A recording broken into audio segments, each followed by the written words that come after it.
కాలయముడు కిను కవహించిన ఆ క్షణం తన కిం కరులని పుణ్యము వృత్తి ఆఫీసుకే పం పాడు పాడు యముడు.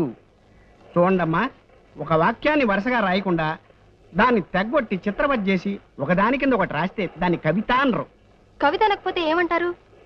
ఏమోనమ్మా, మీరు కనిపెట్టిన ఈ కొత్త సాహితీ ప్రక్రియకు ఇంకా ఎవరు ఏ పేరు పెట్టలేదు. అయితే ఆ పేరు నేనే పెడతాను. కవిత కాకపోతే తవిక. తవిక? అవును, కవితను తిరిగేశాను. తిరగేశారా? అద్భుతం. కవిత్వాన్ని తిరగేసిన మీకు పేర్లు తిరగడం లెక్క. ఇది వినండి, ఇంకో తవిక. నోటికి మాట, నెత్తికి రీట, కాళ్ళకి బాట, నాకిష్టం సపోటా. నీకు నాకు టాటా, తొందరగా పో ఈ పూట. ఏమిటన్నారు?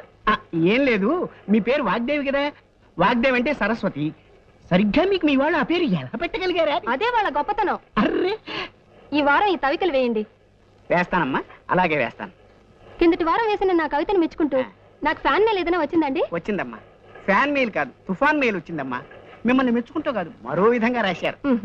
మాకు కూడా ఇలాంటివి మళ్ళీ వేస్తే మద్దతు చేస్తామని ఎంతో మంది రాశారు. అంటే వాళ్ళకి అంత బాగా నచ్చాయన్నమాట నా రచనలు.